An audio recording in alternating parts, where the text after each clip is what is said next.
the first thing you need to know about hip-hop. It's all about your posture. And hip-hop is this.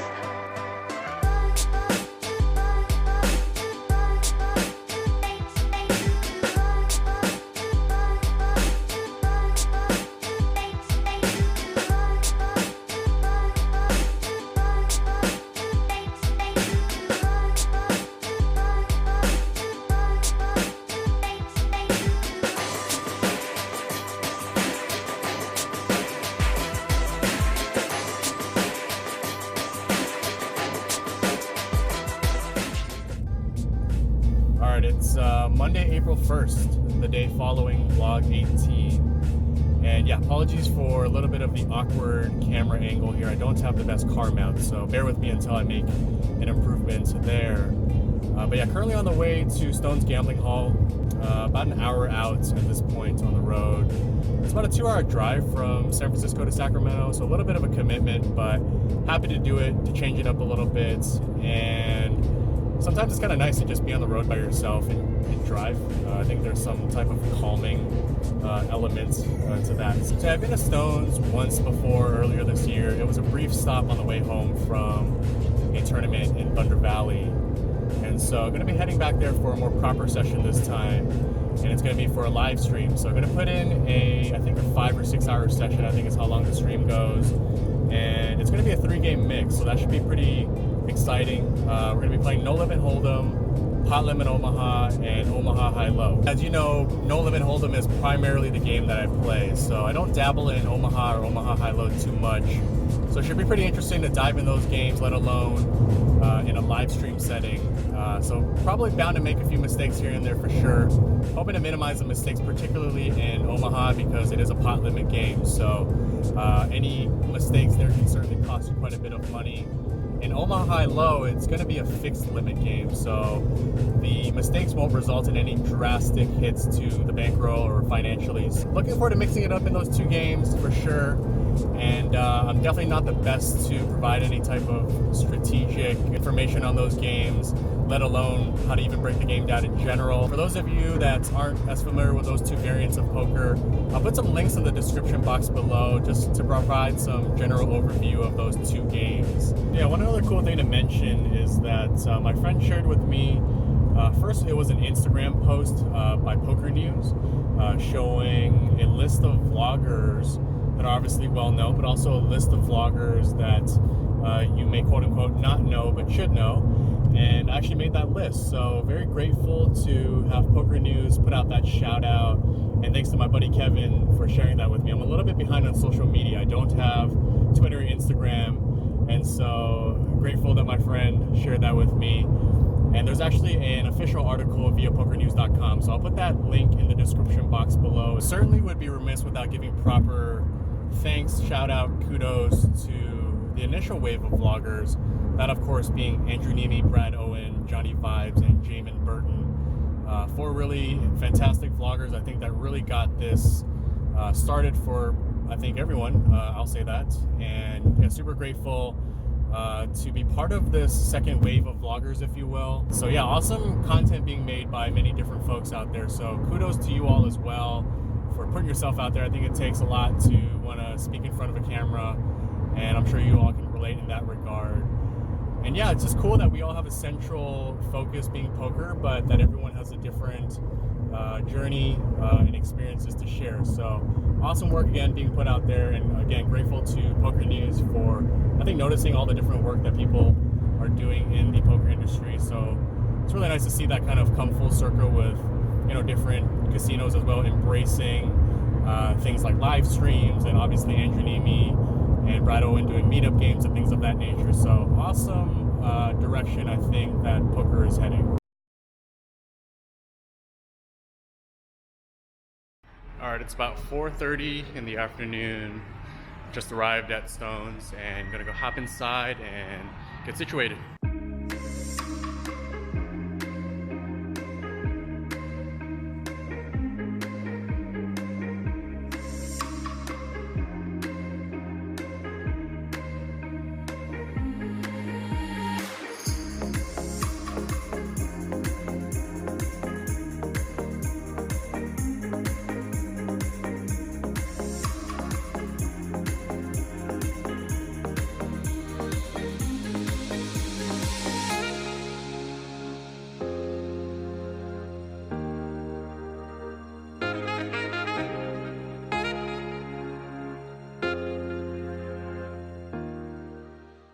Alright, the Stones live team was nice enough to provide me access to the graphics from that evening, so I'm going to be doing the hand recaps voiceover style.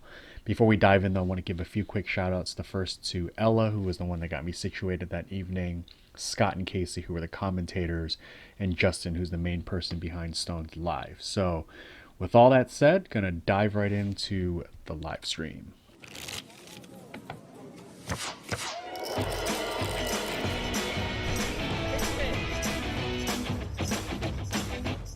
Alright, playing an 8-handed game, in for $1,000, and the first hand of note takes place in pot limit Omaha. It limps over to the big blind and he puts in a raise to $30. The graphics say that it's a 3-bet, but it's actually just a standard raise. And my card graphics will pop up here in a second, but let's take a flop. Ace-6 deuces. Now we're just playing PLO Safe here. and sound. We're just playing PLO. So Feels that's good. that's a great 08 hand, but we're not playing 08, but he just wants to see a flop, I guess. He flops his marginal ace. You know, he makes it top pair, but that's why that hand is kind of wonky in PLO. I mean, I guess you're trying to just, like, you know, make a set of deuces or a spade flush. In any case, it's Andrew here who has the equity advantage. He's got jacks. He's got a double gut shot.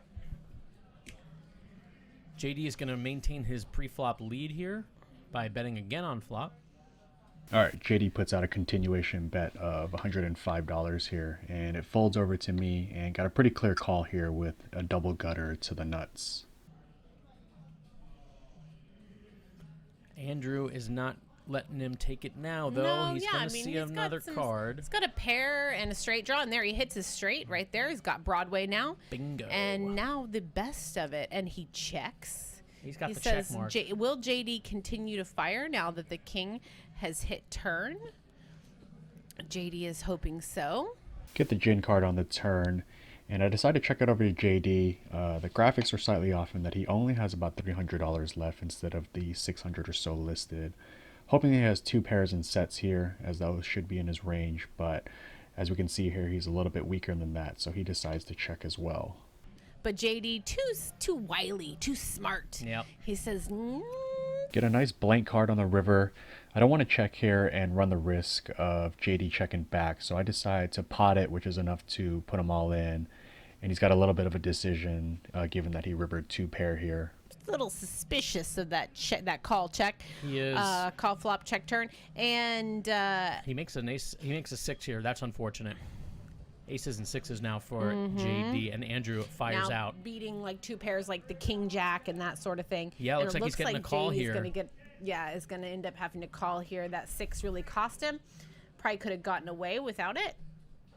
So yeah, great check on turn there by Andrew. Not that I guess it would have been a little weird to make your nuts and fire out. So he checked flop, and then he just he checks turn when he makes his great card. JD wisely checks back, and then JD just I think maybe caught like the one card on the river that was going to cost him there, the offsuit 6, and he just tries to keep his opponent honest, but his opponent is honest. Had the nuts on the turn. All right, still playing PLO. This next hand I have King, Queen, 4, 5. 2 suits in the hijack. Pretty mediocre hand overall in PLO, but with position in the hijack, I decide to bump it to $25. Gonna quit all the things at Stones and hit the road as a pro. It's got an Very 8K nice again. stake. I see Kenny like when I was playing tournaments in Tahoe. I see Kenny when I play tournaments Yeah, around Kenny's a grinder. around the area. Kenny's always there, so nice to see Nice him job, taking it down guys. for the home team here at Stones. He is part of our crew. Very important part. Absolutely. And I mean, geez, I feel like our crew should let some of the other guys have it. Every time Dude, our Deb's crew winning, is Jake's winning, legit. Kenny's winning. Our crew is Your like amazing. Your final tabling. Man, yes, telling you. we're on fire around here. Get a decent flop here with 2 diamonds and some backdoor draws. It checks to me, and despite having decent equity, the only initial draw I've got is the second nut flush draw.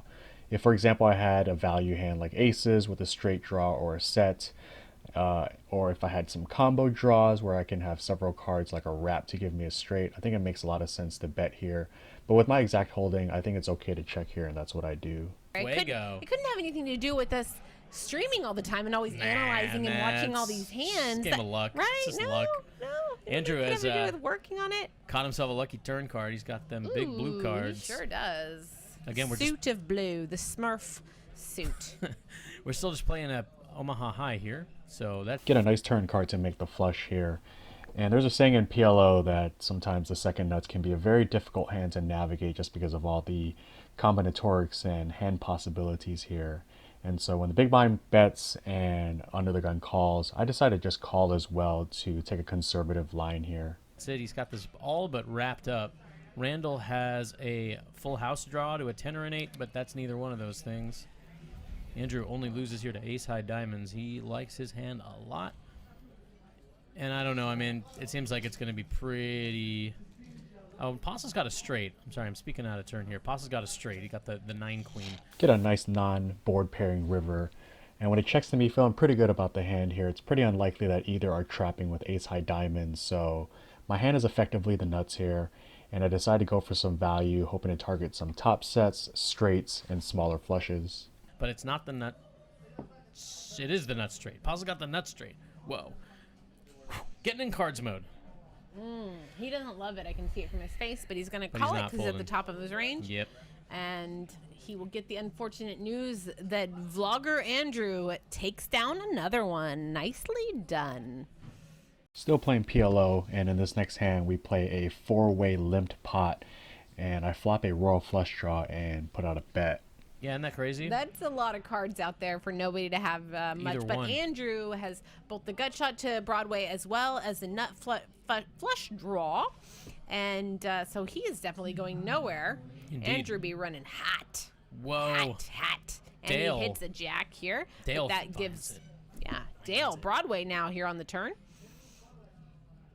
But Andrew still has outer bedoubters.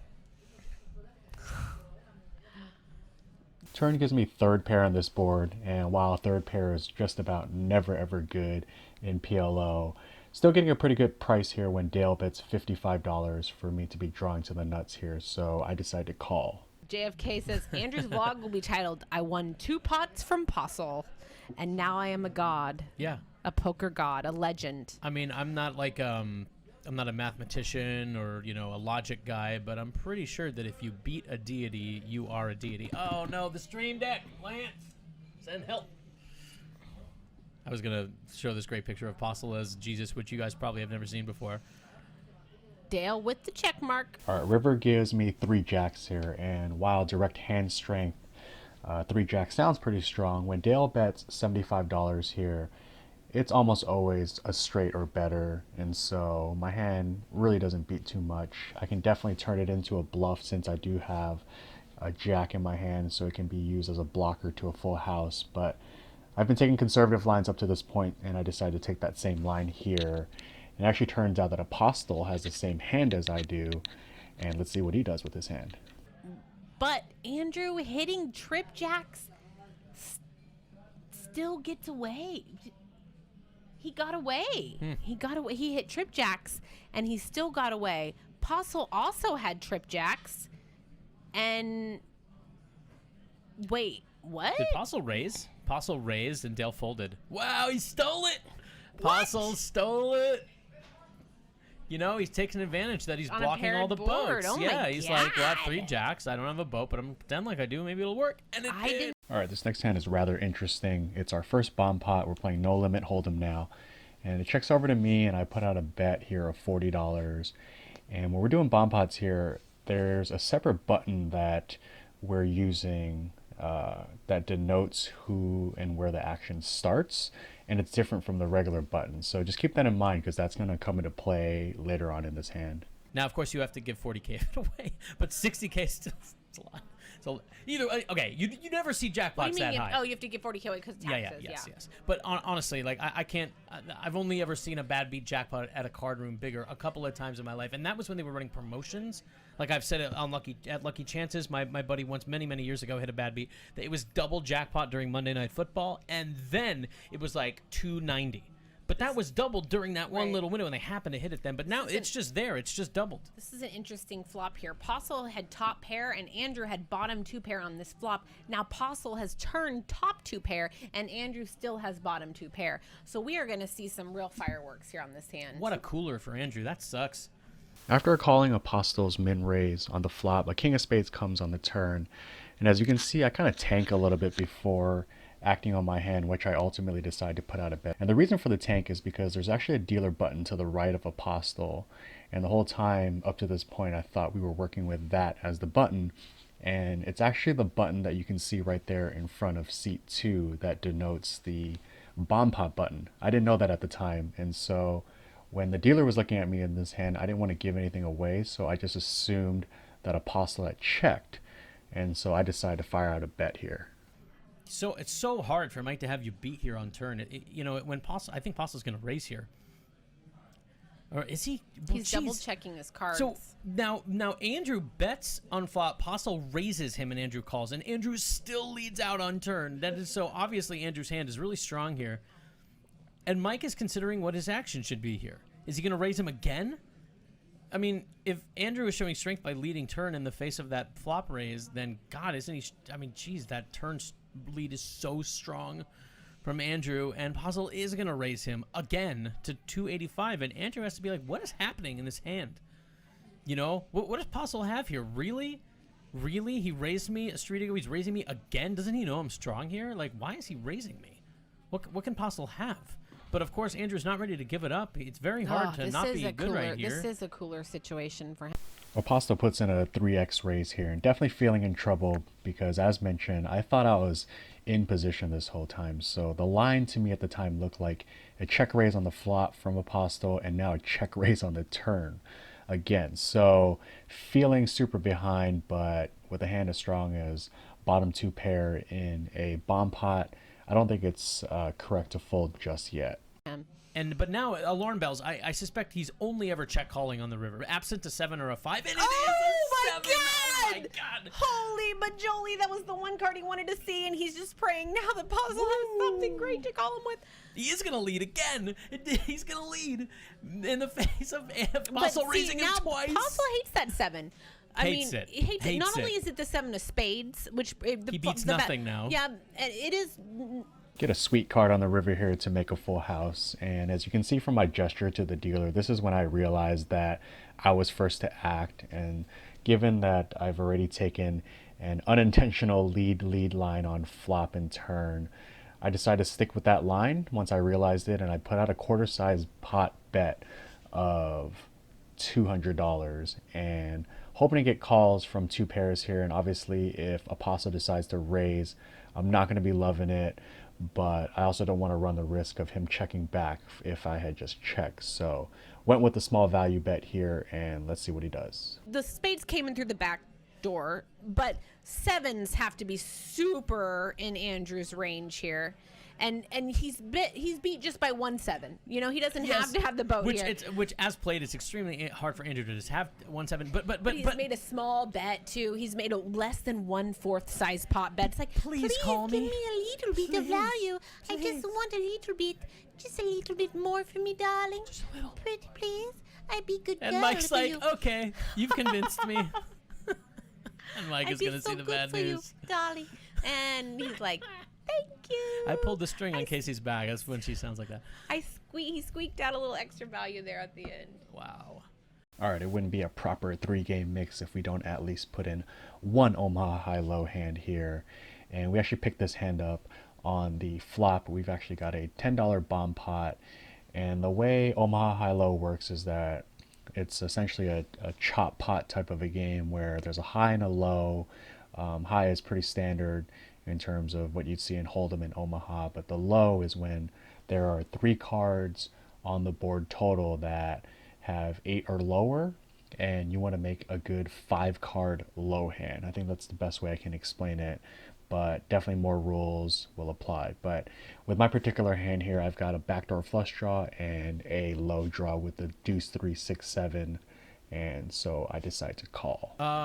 What 6 9 7? The nuts here would be 8 10. Does anybody have that now? Jamin, let's be honest here. The machine beat KC by being a McCheaterson machine with all kinds of errors in your favor. So there you go. Dale has a set here on the turn. He's blocking his own boat, which is annoying. Again, we are playing high-low here. The low is now available. Ace-deuce would be the best possible low. Nobody has that. All right, after it goes, check around on the turn, and we get a jack of clubs on the river here, and I still have the deuce 3 low here, which is the third best low you can have. I lose to ace deuce and ace 3, but given that I don't have any high in my hand, it makes sense to have checked the turn and pretty much just call any river here to try to get a little bit of money back, hoping that my low isn't beaten by another low. And so let's see how the action plays out. It looks like Andrew is chopping I the have low. not seen this beautiful lady before in yellow. I'm loving her yellow. It's just brightening up my stream today. I'm liking it. Yeah, Postle has the high here with his 4-5. He's making the 8 high straight. Humble or Safari guy. End up calling the river here, and Apostle takes half the pot with the high, and I actually chop the low with Hollywood, who has the same low as I do, also known as Filipino Phil Hellmuth. Certainly the most friendly guy at the table throughout the night.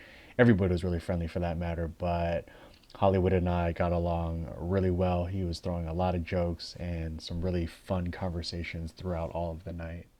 Alright, the vlog's getting a little bit long here, but this is going to be the last interesting hand of note, and it was definitely the hand of the night. Action starts with me putting a raise to $45 here. It was a straddle pot, and it gets all the way over as players look through their hands, and it ultimately gets to Apostle, who is definitely the best player at the table, the most capable player, and super wide range for sure. And he's been battling with me all night, and he decides to put in a call here, and that's going to bring in seat 2, which is Dave, and it's also going to be bringing in Dale, who is the under the gun limper. So we're going to go 4 ways here, and let's take a flop. Having Postle's daughter. Did you see me interview Postle's little daughter Annabella when she came in here the other day? I was in your... wait, I saw somebody sent me something and was like, "You've been replaced." Yeah, Annabella Postle, future commentator for sure. Yeah, that was cute. I watch my dad all the time. Yes, I've been to lunch with her. She's really, really cute. She's a cute kid. Sweet, yes. Cute kid. She was really, really cute. Postle has a daughter named Annabella, and he's got a 5 and a straight draw here. It is not the best hand. Andrew has the open ender and a 7, so better on both fronts. Everyone else has an air ball, so it's going to be the battle of either just Postle and a scoop, or Andrew is going to keep him honest here. Yep, he's going to call, and Andrew has a huge equity advantage. After he checks through on the flop, Apostle decides to take the lead on the turn here. And when it folds to me, I think he can be doing this with a variety of hands. He can definitely have a random king of hearts in his hand. He can have some 9-10s on occasion. He can definitely have a 6, although I blocked that. But again, Apostle is the most capable player at the table, and he's been taking pretty aggressive lines all night with a pretty wide range. So as a non-believer, I decide to call here, and let's take a river. But he's not going to like a lot of river cards. That one is all right. Aces and 7s, you know, if Postle has showdown value here too. He doesn't need to bluff. So if Postle bets here, he's turning his 5 into a bluff for show, which he might have been doing on turn. And I think he probably knows that he needs to bet to win. So he is going to fire again here, and it is going to be a tough call for Andrew, who only beats a freaking Uno card and a Costco card here. And is he going to call? Does Mike ever just have like King 5 with the King of Hearts or something that he's beating? Boy, it sure looks like he wants to call, huh? He's cutting out a call. Question mark. He only beats a bluff. This would be a sick call. Oh, God, he's like 50-50, right? What is he going to do here? God, I would love to see him call this. I would just love it. It would be so sexy. I mean, oh. He wants to. His spidey sense is tingling here.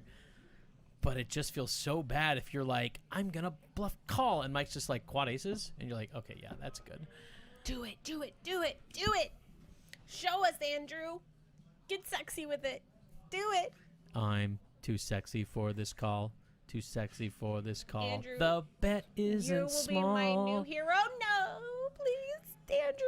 Come on, Andrew, you can do Don't it. think too long to where you think yourself into a fold here. Think wrong. Think Just wrong, think wrong. Just do it. No gamble, no future. Please. Pretty please. He can't do it. Mike gets it through. Mike gets another one Damn through. it. Andrew wanted to call. So I just give you mad respect, Andrew, for thinking long and hard about it. That was very close.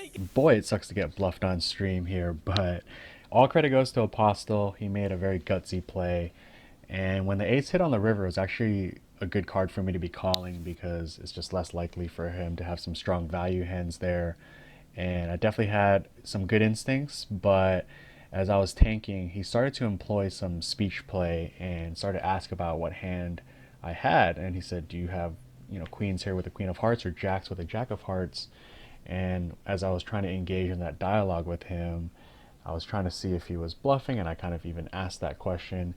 And he just answered it super wisely and said, hey, one of these bluffs have to get through tonight. And I thought he was using some type of reverse psychology. So long story short, effective speech play on his part and got me to fold the best hand. Big thanks to Casey and Scott here though for the encouraging sweat. Sorry I wasn't sexy enough to make that call. 25, 14. 1, 2, 3, 4, 5, 6, 7, 8, 9, 10, 12, 13, 14, 15, 16, 17, 18, 19, 20, 2, 3, 4, 25, 10, 11, 12, 13, 14. Great. All right, just closing out the session here at Stone's Gambling Hall. Finished my first ever live stream experience, and I gotta say it was a lot of fun and definitely interesting to say the least. I think the stream, the live component certainly got the best and worst of me at times. I think I folded some hands that I shouldn't have and probably played some hands that I shouldn't have. And that was super evident in the other two variants of the game that I don't normally play, being Omaha and Omaha Hi Low. Ran really well, which helped to offset some of the less than ideal play, and ultimately was in the game for $1,000, did not have to add on, and cashed out for $2,513. So profit of $1,513. Nice to book a win on first live stream ever. Yeah, it was an interesting experience overall, I gotta say. Stones does a really good job in terms of all of the hospitality. I heard the commentating was pretty funny, and yeah, it was a really good time.